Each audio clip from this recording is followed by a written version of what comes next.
Good afternoon, everybody. I think my speech will be about 15 minutes. It's not too long. I'll go straight into a case study of what we did in Malaysia. If you look at global ranking, Malaysia is about number 30-something in terms of innovation in the world.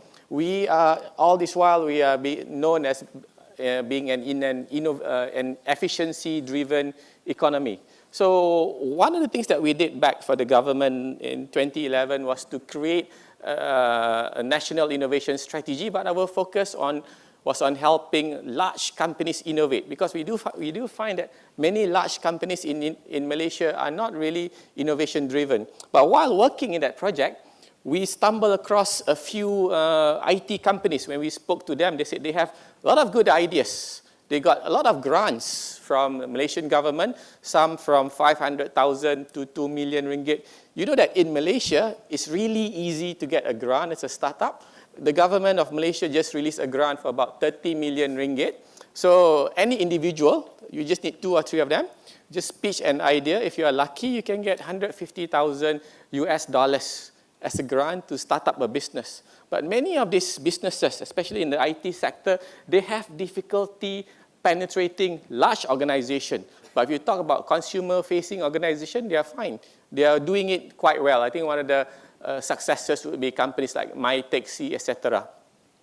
So we saw that many people in the IT sector, startups especially, they have limited resources, they have limited track record, and also limited innovation opportunity, even though they are highly innovative. So we work with one of our clients, Multimedia Development Corporation, to help grow small IT companies. These are called MSC status company. If you are as a MSC status company, you have a 10 years tax break. Okay, that's really wonderful. But one of the challenges in Malaysia when we did our National Innovation Strategy study is that large companies are not open to small companies, especially government-linked companies. What we found that among government-linked companies, they don't really collaborate with external parties. They do collaborate with established players, but if you are a startup, chances of you getting into what they call that a government-linked company is tough. For example, Telecom Malaysia, they actually have about 30,000 employees, but they have more vendors than that, because everybody's trying to be a vendor of a large organization in Malaysia. Another challenge based on our survey was that across different sectors, first we start with the manufacturing sector. Within the manufacturing sector, based on our survey, that many of them do know where to innovate, but the willingness to take risks is very low. And as we move on to the banking sector don't really know where to innovate, and the willingness to take risks is maybe slightly higher. But if you were to look at different types of companies, government-linked companies, multinational companies, and public-listed companies, the GLCs are the ones who don't really know where to innovate, and they are not willing to take on risks. But the challenge is a lot of IT projects, a lot of IT opportunities really resides here. If you were to compare the data points here against the IT sector, the willingness to take risks, knowing where to innovate is high. And if you compare with one of our benchmark, it's an oil and gas company, they know where they stand, they know what they're willing to do. If you were to do AirAsia, they'll be somewhere up there. So we see it as a huge problem. We have a large pool of IT companies with millions of startup grants from the government, but they can't penetrate the government-linked companies. They can't penetrate public-listed companies. So what do we do? Okay, we decide that it's time to hack the open innovation system. Under normal circumstances, there's a clear need, there's a clear problem. Somebody will open up a tender and people will just submit their quotation and get into a company's supply chain. But if it's slightly fuzzy, if you move down here, that's where open innovation is required. And in some cases, things are so fuzzy that you need to have a single source procurement. You talk to one vendor trying to figure out what's the problem, what exactly do we need to work on. The challenge in Malaysia when we talk about innovation, people are not even ready to think about what's the actual problem. So in our case study, we did, in our project, we did something called an innovation catalyst camp. There were 4 different parties involved. The first person, the first organization was MDEC. That's the government agency which has a role to spur growth among the IT sector in Malaysia. They are the project owners. Okay, and they do have a list, about 2,000 IT companies, and they do track their performance indicators. They know how much sales growth they are facing, you know, the level of innovation of these MSC companies. And on the other hand, we have the host or the large organization. These are the potential buyers. For example, the government-linked companies, but at this moment, they're not willing to invest in innovation. And the third party are the MSC companies. These are the companies who has the capability to innovate, but not enough opportunity to be innovative. And then we have Alpha Catalyst here, that's us. We do have a knowledge of how large companies operate. We understand their barriers. So what we did, okay, was we created something called an innovation catalyst camp. So the first thing that we did was we went out to talk to many large organizations which is willing to open up. Share with us your top 5 problems and give us 2 problems that you think you can open up to a small group of companies. We went to the bank and within half an hour, oh, that's too risky. We won't do it. Then we decided to be bold. We went to AirAsia and asked Asia, can you please open your door? Let us experiment this concept, because if you open up this concept, other companies would be willing to do so. And guess what? We got in. Okay? So once we got in, what we did with AirAsia, we spent, I think, a bit more time identifying top 2 or top 3 areas where they're not looking for specific solution. They're just looking for something a bit broad, a bit general, but if there is a solution, they have money to spend. I'm not talking about 50,000. We want something which is worth at least 1 million or 2 million, something suitable for a startup which has 2 or 3 years experience. Once we've identified the area, what we did with them was we screened through the MSC companies. There's a database which we can tap on and identify top 20 companies which we feel is suitable for the organization. And this is where we feel that we have hacked the open innovation system. So instead of everything being online, what we did was we brought 20 companies. We had 2 representatives from each company. They spent 2 days in AirAsia. And who was there? The top management, the ground crew. So we went around AirAsia. For example, here, I can't make it too big. So everybody was wearing a safety protection, their safety gear. So we went around AirAsia. We went to the loading bay. We spent half an hour talking to the person handling the bag. We went and looked at, what do you call that, the luggage being transported up. Spent about half a day walking around in a low-cost airlines terminal. And from there, the participants understood what are the challenges, what are the possibilities that they think AirAsia is facing. So here, what we did was we did it in a group of competing companies working together with AirAsia to really understand the whole customer journey, understand what are the issues, what are the challenges. At the end of the 2 days, what each company had was just 30 seconds to give a pitch. When I walked around AirAsia, I saw this problem. Are you interested for a solution in this area? That's all. And the team from AirAsia has to say yes or no. That's it. If they said yes, anybody in the group could come up with a solution in that area. So we are trying to co-create the solution, the challenge, as well as the solution to the challenge as well.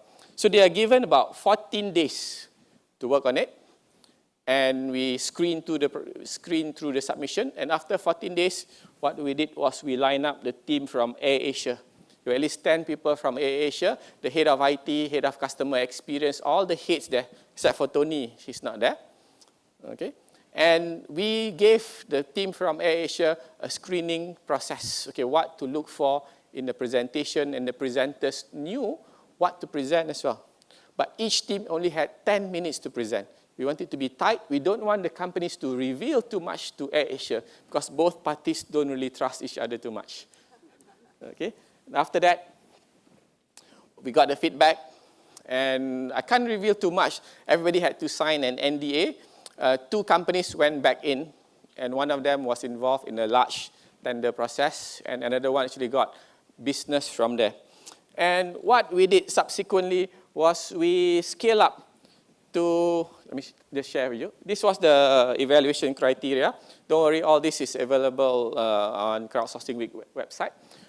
So this is the session where everybody had that 30-second pitch. You see that simple, what do you call that? Post-its, that's all. Okay, I think I can do this for you. Are you interested? Yes, no, that's it. We want it to be pragmatic. We want it to be collaborative. And you see here, this is the team from AirAsia, head of strategy. And what's interesting in AirAsia, some of the people from strategy actually cabin crews. So they really know what is really happening in AirAsia. They could really empathize with the issues, challenges was facing. So the solution, this was the evaluation criteria. The first one, when we evaluate, we ask the judges to see, do you think that the companies really understood what you wanted? Second criteria, do you think the solution was unique, that you have never seen before? Third one, do you think that that company can execute that idea? And finally, if the idea is implemented, would it create value for AirAsia? That was the, that was the evaluation criteria. Most of them did well, except for this. The uniqueness, freshness of solution was not there. Maybe 10, 20% really got attention from AirAsia. The rest couldn't do it. In fact, many failed at this stage. We did not train them. We assumed they know how to pitch. Many of the IT guys could not pitch. They couldn't relate to what the customer wants. So this was some of the key issues. When we were, after AirAsia, okay, I'll just go one step back. After AirAsia, then it was an easy task for me. I went up to a large government-linked company, and then I went to an education government-linked organization, and finally I went to telco. So it was easier to open up companies, and we could finish one cycle within 8 weeks. Within 8 weeks, we know, okay, is there value created out of it or not? But these were the key challenges. Many of the hosts were not willing to open up. They were very reserved to share too much to the audience, even though there was an NDA, because they don't want to reveal their internal weaknesses. That was one of the issues. So we had to look for neutral area. And secondly, many of the IT companies actually told me they actually had a good idea, but they're not willing to share with the hosts. Why? They have a fear. If I tell him this idea, what if the host decides to hire another developer and implement it? It was such a waste, even though they knew what to do. Okay? And we also saw that many companies had the ability, but they don't know how to talk. They don't know how to pitch. So what we did subsequently with MDEC was to train up the people. Before you pitch, okay, this is what you need to do. We even screen the presentation to make sure that it's easy enough to be understood. In the end, what's the impact? I think from the host perspective, they got a lot of value. They got a lot of fresh ideas, fresh insight. In one of the telcos that we work for, it was driven by the procurement department. It was very successful. What they did was they submitted this particular approach in procurement to an Asian supply chain competition, and they won first prize in terms of the most innovative way to do procurement. And what they did, they got other parties involved within their organization to adopt this technique as well.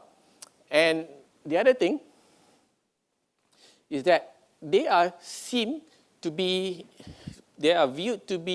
being part of helping developing the innovation ecosystem. Before this, they were seen as closed. Now, they are much more open.